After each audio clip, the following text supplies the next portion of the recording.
Hey everybody, it's Brad Montgomery. It's video number 2 in our series, Managing Burnout in Government Organizations. So, the topic today is cultivating positivity.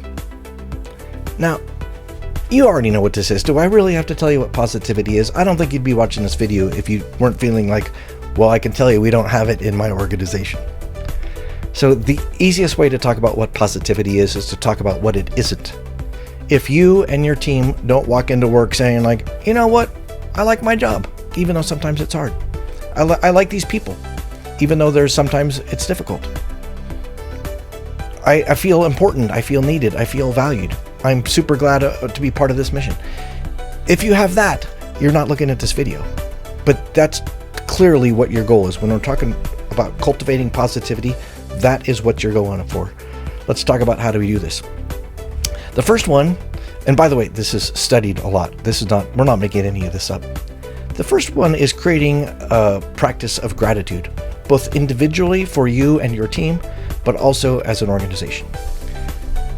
The science on this sounds really fluffy. Hey, have a gratitude journal. What are you thankful for? It kind of feels like fluffy and woo-woo, but I'm telling you, there's just so much data on training our brain to focus on good things, knowing that it becomes a habit, and knowing that it can change our brain chemistry, knowing that it can affect people around us. This is a really big deal. So how do you do it? It's super easy.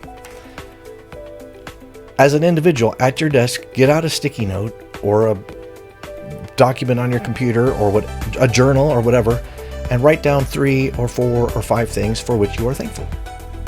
And they can be big things, like I'm thankful for my health.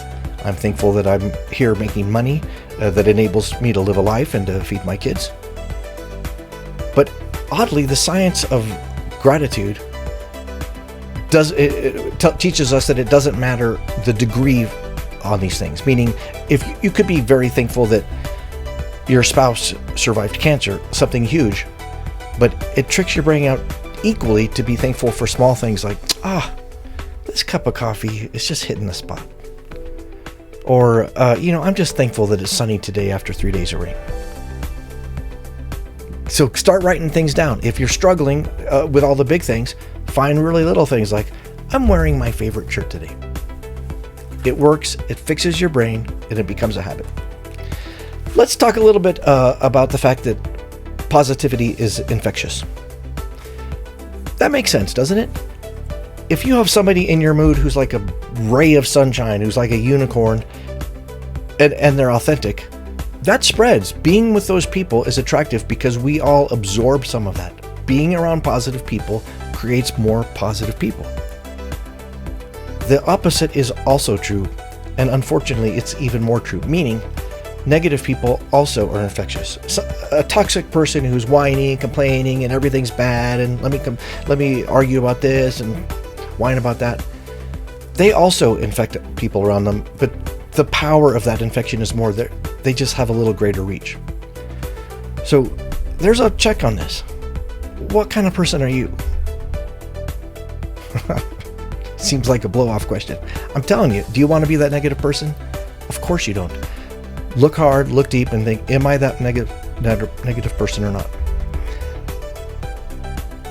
I challenge you to make sure when you come into work today or into that meeting today or whatever you're doing tomorrow to say like, I'm bringing it. I will be a source of positivity. I am ready to do this, and start being the leader.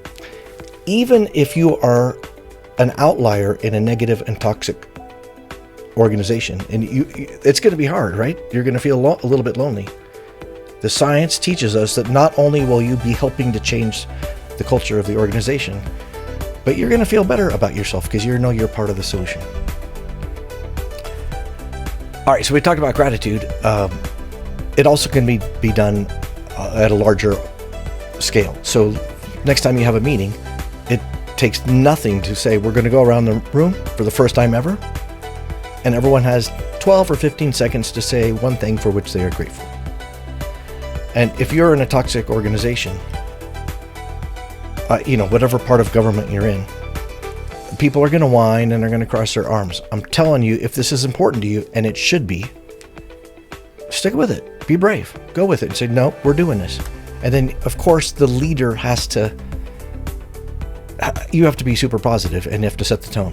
And maybe you start with something really easy, like, I'm really glad that we're all in here. It's just been a long time since we met in person, and everyone is healthy, and we're so grateful for that. And I don't say it enough, but I'm glad we work together. It's not that hard. Power tip. If it's very toxic and you're worried you're going to get pushback from people, you can set that up ahead of time, because you can meet with people before the meeting and say, here's what we're going to do. I really need your help. You're one of the leaders and I need your help. And then you get like 4 or 5 people, and now suddenly you've got it. All right. When we're talking about cultivating a culture of positivity, we often hear about and read about wellness programs and Taco Tuesday and all that. I think that's fine. I just don't think it's great. I think what's even more powerful is personal positivity and personal encouragement, which conveniently is what my expertise is in. It turns out you taking the time to say, I will be a leader today. I choose to be positive. I will lead this thing. And also taking the time to invest in others and reward them for moments of positivity. That is what really makes the biggest difference. And that goes like this. Hey, you're always smiley, and that makes a difference, because not everybody's smiling in this organization right now. Don't stop. We need you. You're really important. Keep doing that. I need you to do that. Maybe it's little things like, hey, you know what? When you broke the tension in that meeting with a joke, that's what we need. Keep doing that. Get it? You're going to be positive, and you're going to work hard to encourage others in their positivity.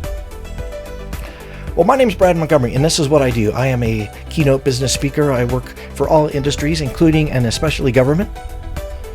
So if your organization could use a little boost, if you guys are worried about burnout, and you should be, if you're worried about trying to create a positive culture, and you should be, give us a call. It's bradmontgomery.com.